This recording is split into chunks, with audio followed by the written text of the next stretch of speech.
Morning, everybody. Another day here. My birthday 2 days ago. I took a good hiatus, personal time. It was a lot of fun. Got out with some close friends of mine, and it was very fun. So I want to get into a few issues here that have come up over the last 2 days. A lot of activity to go through that I've kind of been on the sidelines for, but we're going to go through that for all of you today. It's very, very important we talk about these things because this is exactly what happens where the masses are left out of the actual narrative.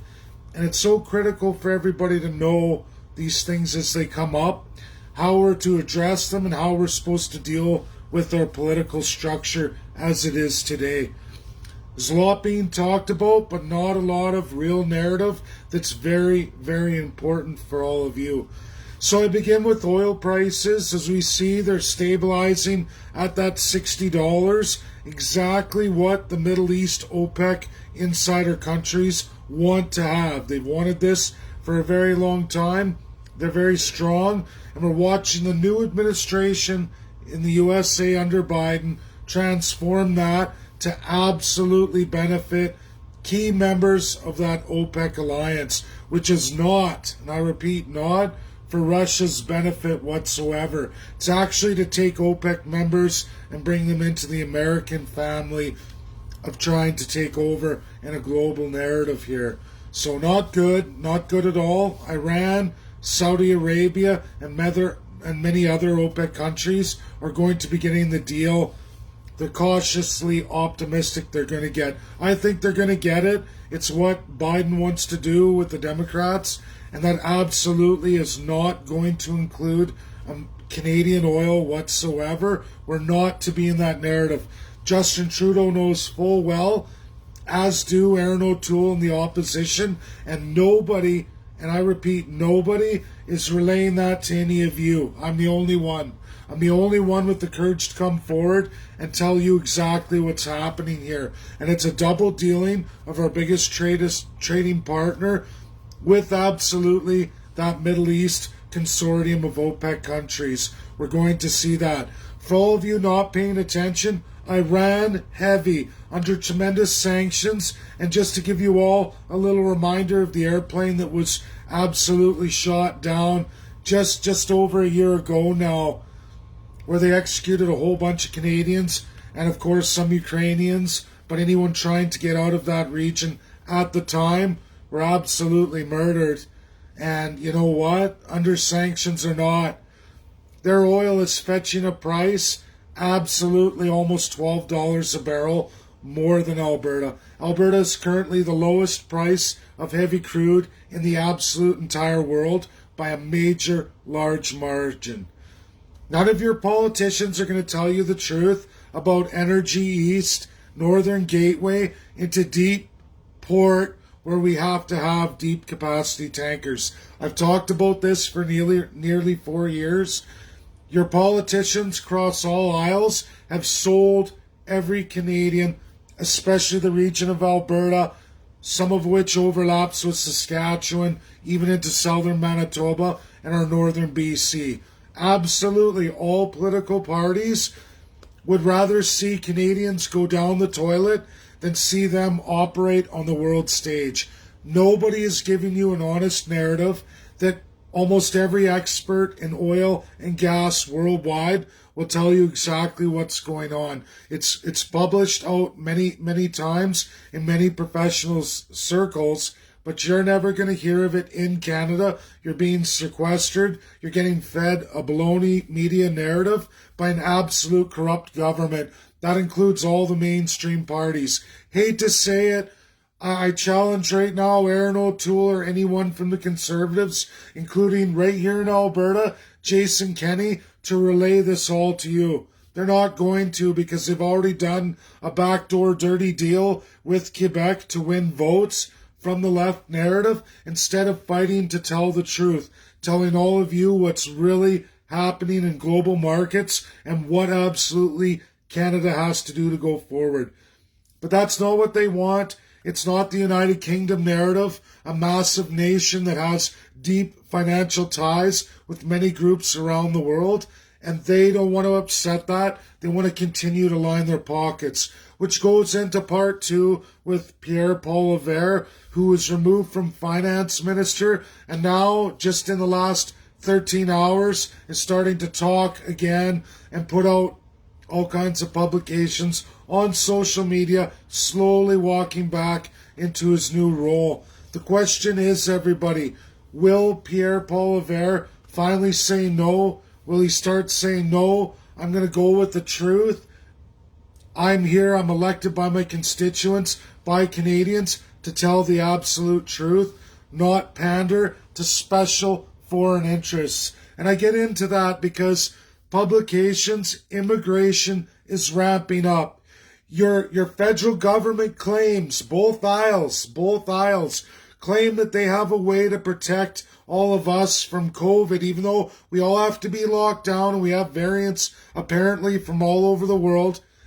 And again, I say this, whether you believe in COVID or you don't, whatever your rationale is for whatever narrative you're going to go with, doesn't matter. Because the reality is, your government is ramping up immigration in the face of massive unemployment.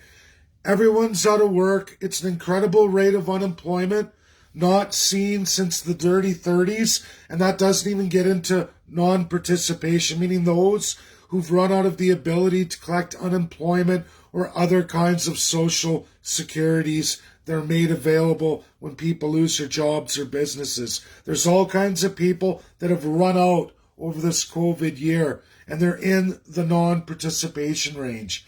We're clearly, just in Alberta alone, pushing 18%. But yet, combined unemployment, loss of business, and absolute non-participation, meaning people aren't working in the system and have no benefits, blowing savings, selling their assets, selling their property. Everything's going down. This is starting to affect the rest of Canada, which a lot of people speculate there'll be an election called here. People ask me what's going to happen with my party with an election. Well, if they call it, they call it. That'll be fine. It's not going to change anything, because I promise all of you, there is no party fighting for any of you right now. And we're going to get into gun rights. I put Tracy Wilson in, Michael Loberg, and Ian Runkle. For those of you who follow any of the gun rights, these are three fighters, CCFR, Ian with the Runkle of Bailey, and then of course there's NRA as well too, several organizations, and they're all addressing Bill C-12. But you know what, Canadians, no matter which province you're in, the only absolute legal, and I can say this because I have the best legal experts worldwide, absolutely in constitutionalism. And the reality here is, Canadians, no lawyer or law firm is bringing to your attention one of the main concerns. And I understand if these law firms and organizations are tied to political parties, or they're worried about their legal path going forward with their bars or whatever. But I'm going to tell you all what not one of them is telling you, and I can back up with absolutely a tremendous amount of world experts in law, Canadian constitutionalism, and the rest of it. Bill C-12 absolutely violates your provincial jurisdiction, your absolute divisions of powers, absolutely established by the Constitution of Canada. But everybody, not one province in this confederation or any territory absolutely has a constitution. Zero whatsoever. I'm going to repeat this because your property rights, your business rights, your ability to own guns, have licensing for firearms, and the rest of it is all a division of provincial power. Your province is absolutely to establish these laws. To do that, they must write a codified constitution, enabling and enacting those powers, cementing them for all of you, the people. They don't want to do this. This has been done in Russia. And further, I can go on to even more in Russia and why I'm getting so much support. I'm not a spy or whatever narrative other established media who are in bed with foreign interests. I'm going to tell you all this. inside the Russian Constitution, just in that preamble, absolutely cements Russia's obligation to international law and the international community, meaning I'm able to go into Russia and ask, as long as I have a viability in international law and co-interest on the world community and go into these things, Russia is obligated to help me. Now, there is talk with the Putin government about removing that, but they haven't removed it yet from the Constitution. So as long as that stays, I'm going to continue to enter into Russia and go through all of it and ask for that help from their international representatives who absolutely sit on the world stage and are one of 5 who make all the decisions in this world on absolute international binding law. And I will run with that just as long as I can. As long as President Putin leaves that in place, I will utilize that area of the Russian Constitution to the maximum. And I won't fall for the false narratives like so many do to kiss ass to political parties that are in power today who absolutely throw all of your interests under the bus and go on with a federal narrative that isn't legal in this world. And it's getting out there. On my birthday, I had many experts from the world, even personal calls, wishing me a happy birthday. Everyone's excited to get on board and see what I'm up to here. The world's interested, and this is some of the top universities in the world. Some of them include even the UK. So I'm excited about that. Things just keep getting better and better. But we all have to start looking at our politicians and start making some demands here. One of which, and I don't know what's going to happen with Pierre Poilievre. I don't know how long until he's going to scrap me off the old friends list. But here's the thing, everybody. In these outrageous unemployment times, as such a devastation to our small businesses, our domestic producers, our domestic ideas, and manufacturing, and in all our industries, why are we not putting them first? Why are we not putting the working Canadians first? I'll tell you why, because that C-12 absolutely is the beginning of restricting all that. Just in firearms, it sets a huge precedent that will overlap all business. It will overlap everybody. Guns are just one issue of a civil right, protected absolutely and enshrined in the Canadian Constitution for all the provinces and territories. But yet, not one of your filthy premiers elected in any province or territory, in any narrative from any party, wants to give you your enshrined civil rights. That's 2/3 of everything Canada has promised to you is absolutely a division of that provincial power. C-12 is just the first step. And whether you like guns or not, that's the first step of absolutely transferring a division of provincial power and cementing it with the federal government. Pure centralization. It will be Toronto and Montreal deciding all of your rights across all of Canada, including northern, southern Ontario. It doesn't matter. Can you imagine major municipalities getting an unlawful division of powers not represented in our federal constitution? They're absolutely under the province. But as long as we sit back and let politicians from every aisle, including Conservatives, the CPC, right here in Alberta, letting a provincial premier from UCP and his UCP government allowing this to go on and go forward and not standing up and saying, you know what, I'm ending this today.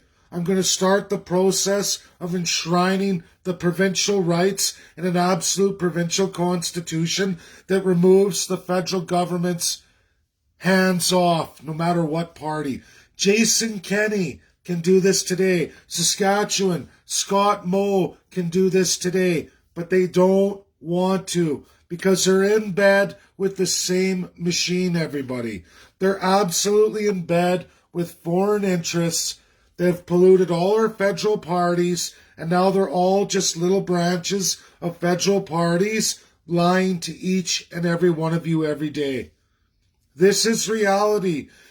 Ian Runkle, Michael Loberg, Tracy Wilson, you could all pursue this. You could all reach out to constitutional experts, and you will be absolutely backed up in international and in our domestic laws right here in Canada.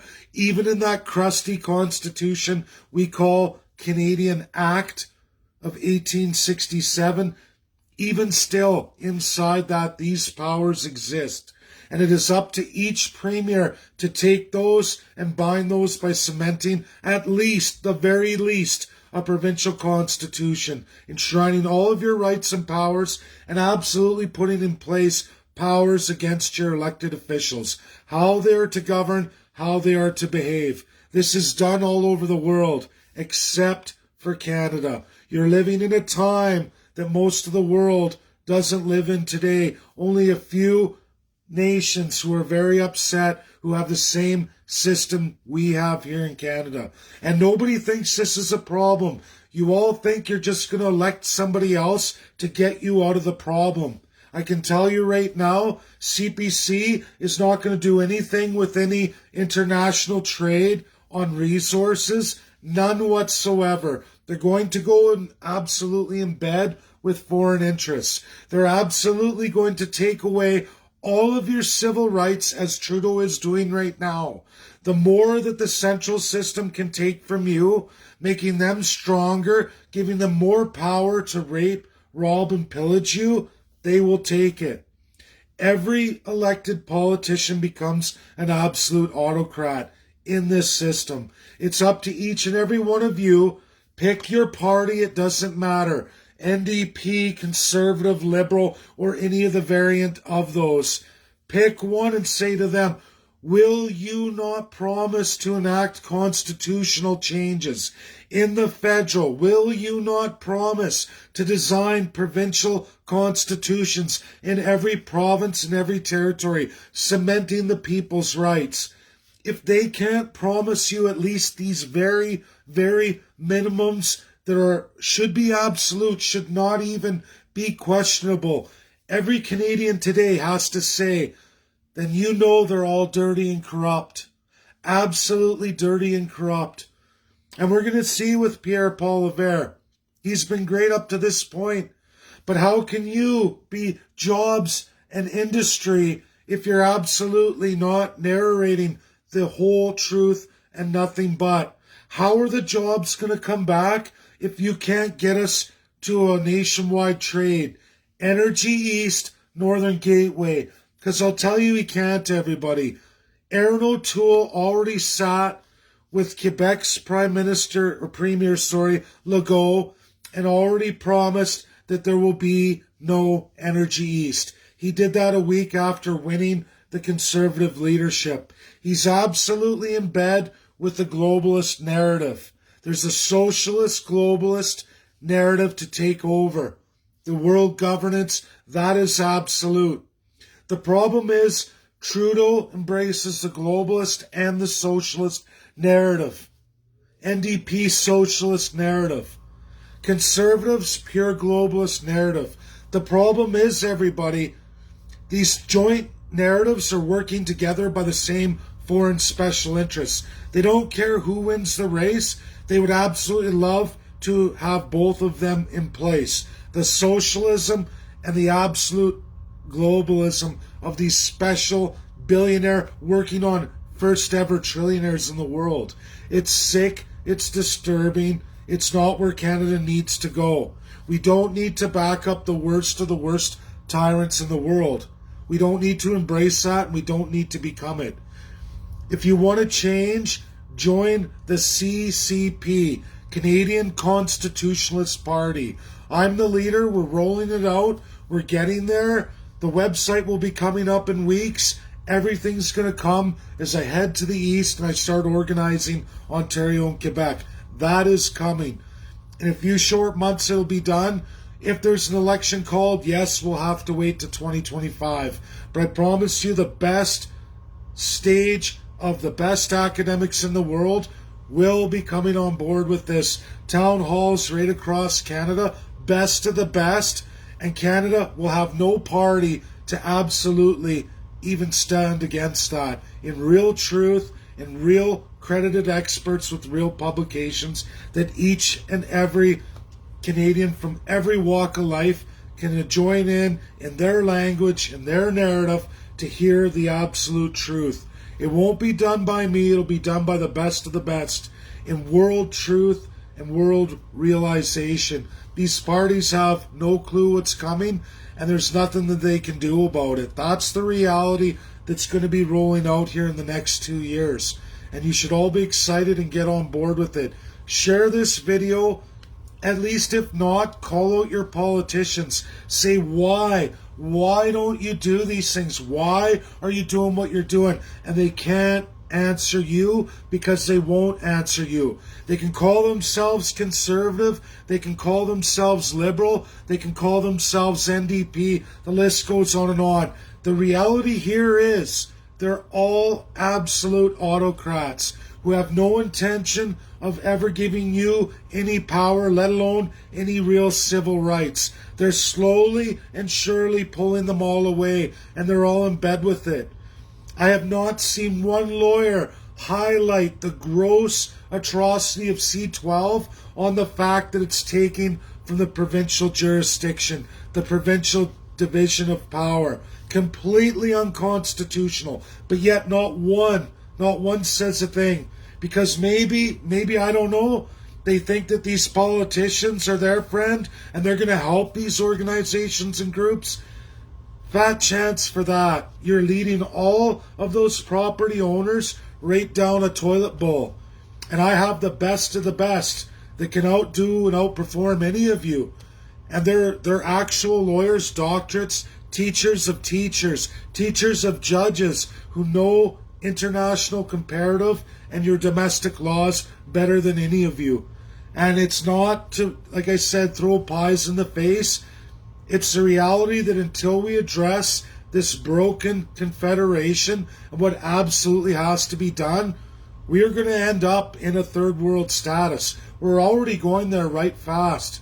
And they can't contain it anymore, protecting the central base, because they've stripped all the outlining areas, the Atlantic provinces, the Northern Territories, the Western provinces. They've taken too much. There's nothing left to give. And the world is unforgiving. And your government did that.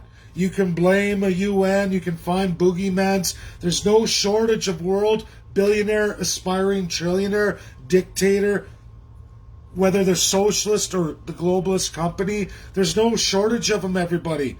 All the names that a lot of you bring forward all the time, they'll just be replaced by another one. We know this. The world knows this.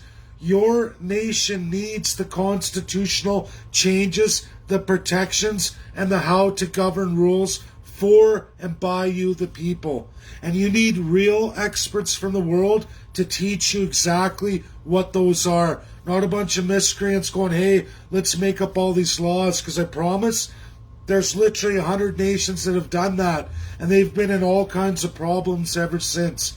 You need the best of the best, and that's what we're bringing forward, the Canadian Constitutionalist Party. Share, get this out, get people educated, let them know what's going on. It's only going to keep getting better, bigger, and stronger, especially when I get out east. It's only going to get better. Hang on to your seats. Bye now. Have a great day. Call these people out. Call out all the politicians, because they're absolutely withholding from you the entire truth. To keep you down here, keep you under somebody's boot. And I promise you that means absolutely an end to your civil rights. They're already disappearing at an incredible rate, provincially and federally. Even the provinces are doing it. I know, I'm right here in Alberta. I live it each and every day. Bye now.